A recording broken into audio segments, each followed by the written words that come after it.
दुनिया में हर कोई जानना चाहता है कि आखिर जिंदगी में दुख क्यों आता है, दुख के कारण क्या है। नमस्कार मित्रों, स्वागत है आप सभी का एक बार फिर हमारे रहस्य चैनल पर। मित्रों, आज हम आपको अपनी इस वीडियो के माध्यम से इस विषय पर आपको थोड़ी जानकारी देते हैं। मित्रों, हम सब अपनी लाइफ में कभी ना कभी जरूर सोचते हैं कि हमें दुख क्यों होता है, हम हमेशा सुखी क्यों नहीं रह सकते। इस प्रश्न को लेकर हर व्यक्ति का अपना एक अलग नजरिया है। अपने जीवन काल में हम बहुत से ऐसे दुखी लोगों को देखते हैं जो बहुत ही बदहाल होते हैं। हम खुद भी अपनी लाइफ में कई बार दुख का अनुभव करते हैं। सच्चाई ये है कि ये जीवन सुख और दुख दोनों का संगम है। भगवान श्री कृष्ण के अनुसार अच्छे लोगों के साथ बुरा क्यों होता है, जानिए। मित्रों, आपने देखा है या महसूस किया होगा कि आपके आसपास धर्म, कर्म या पूजा पाठ करने वाले लोगों की जिंदगी में खुशहाली उतनी नहीं होती जितने की दुष्ट या अधर्मी लोगों की होती है। और यह सर देखकर आपके मन में भी कभी ना कभी यह सवाल जरूर उठा होगा कि आखिर अच्छे लोगों के साथ बुरा क्यों होता है। परंतु आज के अधिकतर इंसान इस रहस्य के बारे में नहीं जानते, जिसका सबसे बड़ा कारण है कि धर्म ग्रंथों को लोग या तो सही से पढ़ते नहीं या फिर उन पर लिखी हुई बातों पर वे विश्वास नहीं करते। अच्छे लोगों के साथ बुरा क्यों होता है, जिसका वर्णन भगवान श्री कृष्ण भगवद गीता में विस्तार से किया हुआ है। हिंदू धर्म ग्रंथों में भागवत गीता एक ऐसा धर्म ग्रंथ है जिनमें मनुष्य के मन में उठने वाले हर प्रश्न का उत्तर इस ग्रंथ में आपको मिल जाएगा।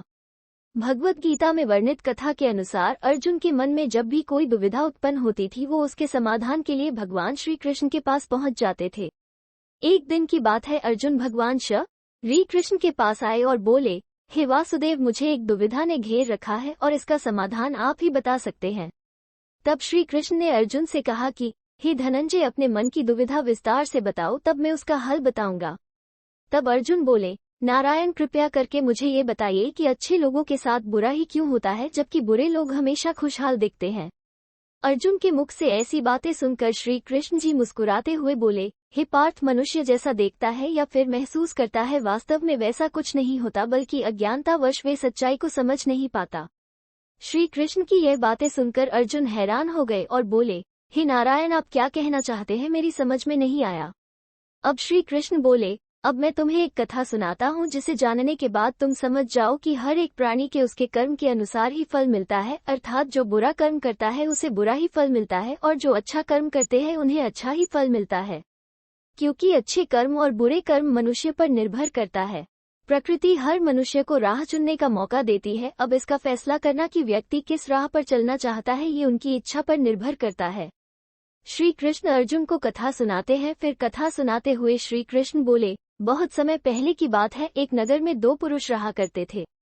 उनमें से एक पुरुष व्यापारी था। उनके लिए अपने जीवन में धर्म और नीति के बहुत महत्वता थी और वो पूजा पाठ और भगवान की भक्ति में बहुत विश्वास करता था। चाहे कुछ भी हो जाए, वो मंदिर जाना नहीं भूलता था और न ही दान धर्म आदि किसी भी प्रकार की कर्म में कोई कमी करता था। वही दूसरी और उस नगर का दूसरा पुरुष, पहले पुरुष से कर्म उनके बिल्कुल विपरीत था।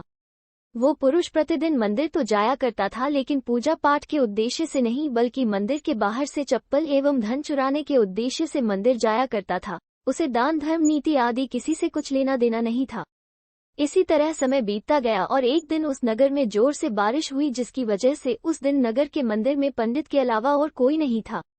ये बात जब दूसरे पुरुष को पता चली तो उसके मन में ख्याल आया कि अभी सही मौका है मंदिर के धन को चोरी करने के लिए, और वो बारिश में ही मंदिर पहुंच गया। और वो व्यक्ति मंदिर पहुंचकर उस पंडित की नजरों से बचकर मंदिर के सारे धन और जेवरात चुराकर वहां से निकल गया। उसी समय धर्म कर्म में विश्वास रखने वाला दूसरा पुरुष भी मंदिर पहुंचा और भगवान के दर्शन किए, परंतु दुर्भाग्य से मंदिर का पुजारी उस दूसरे पुरुष को ही चोर समझ बैठा और शोर मचाने लगा। शोर सुनकर मंदिर में भीड़ जमा हो गई और सभी लोग उस भले पुरुष को चोर समझ बैठे और उसे अपमानित करने लगे। ये देखकर वो भला व्यक्ति हैरान हो गया और उसे समझ नहीं आ रहा था कि उसके साथ क्या हो रहा है। फिर वो किसी तरह उन सब लोगों से बचकर और मंदिर से निकल गया और रास्ते से जाने लगा, लेकिन दुर्भाग्य ने उनका साथ वहां भी नहीं छोड़ा। रास्ते से जाते समय एक गाड़ी ने उस व्यक्ति को घायल कर दिया। फिर वो लंगड़ाते हुए वो पुरुष रास्ते से घर को जाने लगा। फिर रास्ते में जाते जाते उस व्यक्ति की मुलाकात वो दुष्ट व्यक्ति से हुई जो मंदिर से धन चोरी करके जा रहा था। वो दुष्ट व्यक्ति झूमता नाचता हुआ खुशी से जा रहा था और वो ये बोलता हुआ जा रहा था कि आज तो मेरी किस्मत ही चमक गई, एक साथ इतना सारा धन मिल गया।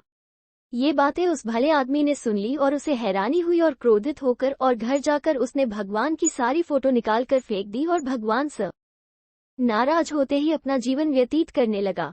जब समय बीतता चला गया उसके बाद दोनों ही पुरुषों की मृत्यु हो गई और वे यमराज के पास पहुंचे। वो भले पुरुष के बगल में उस दुष्ट व्यक्ति को खड़े देखकर यमराज से पूछ ही लिया कि मैं तो हमेशा अच्छे कर्म करता था, पूजा पाठ दान धर्म आदि में विश्वास रखता था, जिसके बदले जीवन भर मुझे अपमान दर्द और दुखी ही मिला, और इस अधर्म करने वाले पापी व्यक्ति को अपार धन और इसका जीवन सुखी से गुजरा, ऐसा क्यों? इस पर यमराज ने उस व्यक्ति को बताया कि पुत्र तुम गलत सोच रहे हो। जिस दिन तुम्हें गाड़ी से टक्कर लगी थी उस दिन वास्तव में तुम्हारे जीवन का आखिरी दिन था, परंतु तुम्हारे किए गए अच्छे कर्मों के कारण ही तुम्हारी मृत्यु एक छोटी सी दुर्घटना में परिवर्तित हो गई। और इस दुष्ट व्यक्ति के किस्मत में राजयोग था, परंतु इसके दुष्ट कर्मों की वजह से इसका राजयोग एक छोटे मोटे धन की चोरी में ही बदल कर रह गया। श्री कृष्ण अर्जुन को एक कथा सुनाते हुए कहते हैं कि पार्थ, क्या अब तुम्हें इस प्रश्न का उत्तर मिल गया?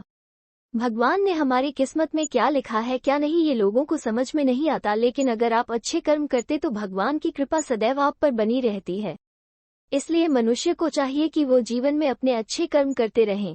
भगवान श्री कृष्ण गीता में भी बताया है कि किसी के द्वारा किया गया कर्म बेकार कभी नहीं जाता, भले ही कर्म अच्छा हो या बुरा। मित्रों, अगर आपको हमारे द्वारा इस वीडियो के माध्यम से दी गई जानकारी पसंद आई हो तो हमें कमेंट करके जरूर बताएं, और इसी तरह की और वीडियोस देखना चाहते हैं तो हमारे चैनल को लाइक शेयर और सब्सक्राइब करें।